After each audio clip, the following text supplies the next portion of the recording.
This is St. Mary's, Ontario.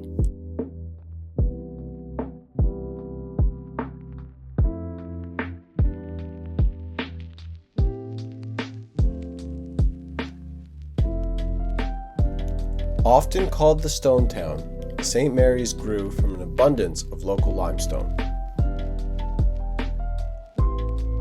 From civic buildings and churches,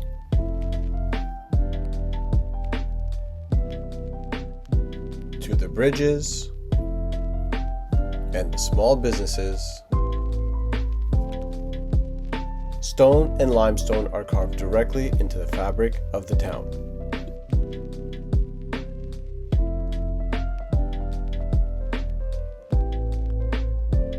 And that legacy still exists today through a strong cement and materials industry. But we're not here to invest in cement. We're here because St. Mary's may offer a different kind of opportunity. Living the Reality documents my process of learning real estate and urban development in real time, with the long-term goal of creating high-quality infill housing that supports walkability, convenience, and quality affordability. This is often described as new urbanist or missing middle development.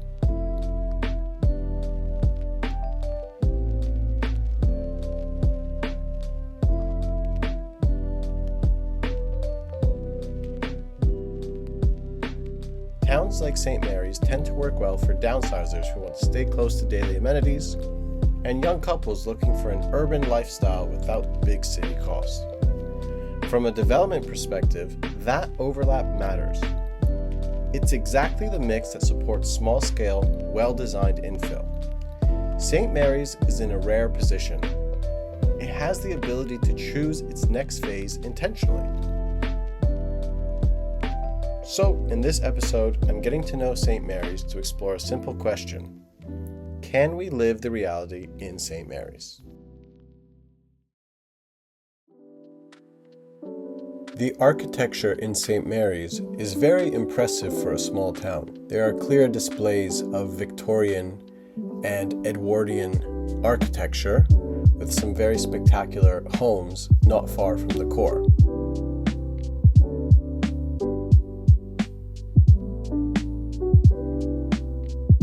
The main street beautifully encaptures a mix of building sizes and styles.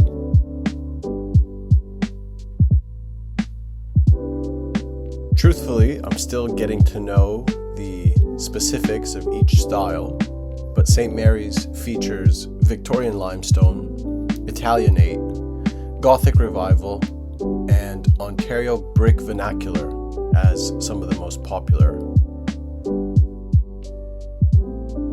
A building that really stood out to me was the Andrew Jeweler. The building is a textbook example of late 19th century Main Street showmanship.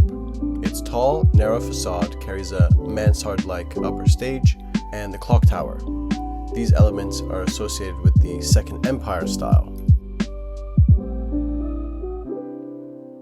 You'll also notice that recreation and green spaces is a good focus here in St. Mary's. And over in the north, there is a new subdivision getting built. So that shows that people are moving here and that investment is being made into the growth of St. Mary's.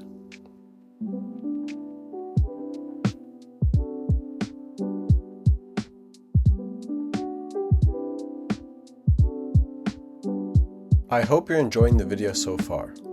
St. Mary's has some great bones. Historic architecture, a walkable grid, and a strategic position being along the Thames River. Overall, I think this town has a lot to offer, and a real potential for growth over the next few years. But potential only matters if policy supports. So in the rest of this video, we're going to dive into St. Mary's official plan and explore whether this is truly a place where you can live the reality.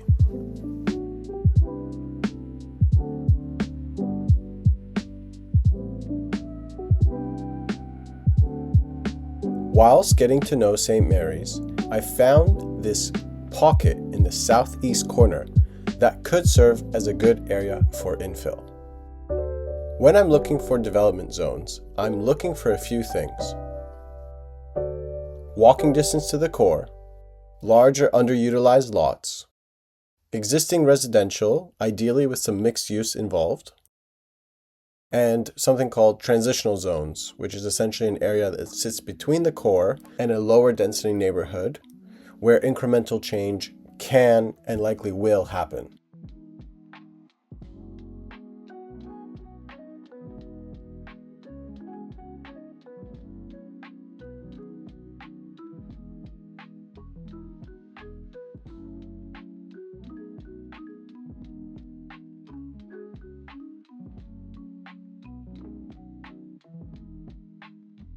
Turning our attention to the official plan, it is a great way to understand the town's stated intent.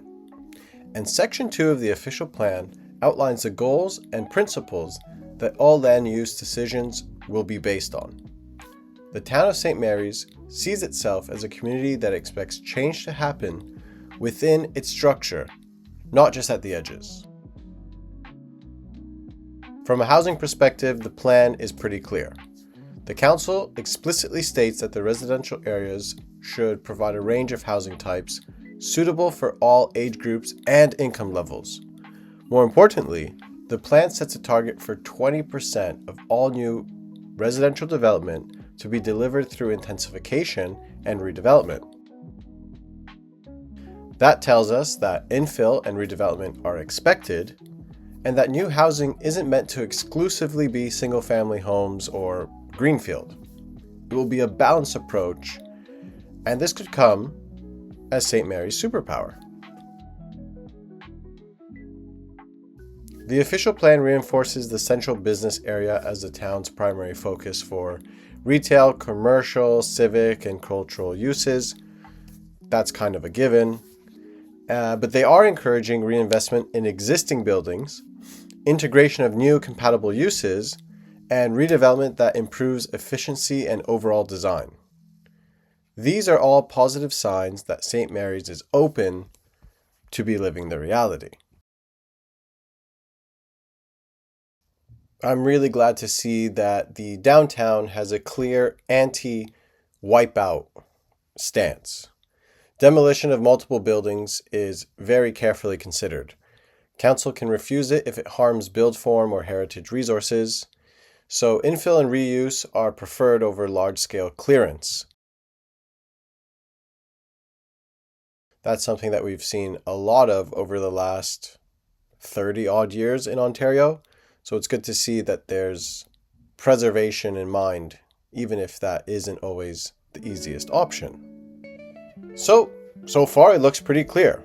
Their official plan is giving the green light. Now it's just a matter of gaining that appetite.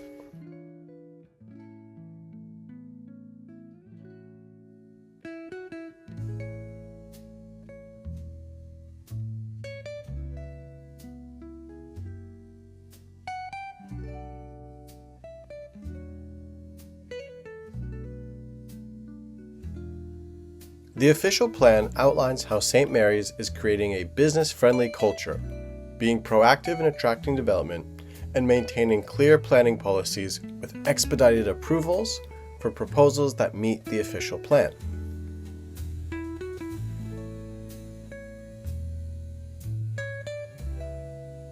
So how does the council measure character? Well, things like frontage, depth, the general area, the building location, massing, scale, and height, the architecture and the materials that are going to be used, the amount of green space, and road function all play a factor. Overall, the town is saying yes to infill, which means the next step is no longer, is this allowed in theory? It's, how does this actually show up in real approvals, real sites, and real numbers? And that's where we will go next. So, stay tuned for our next episode coming this summer, where we will dive deeper into specific lots and developments, explore performas, and see how we can deepen living the reality in St. Mary's.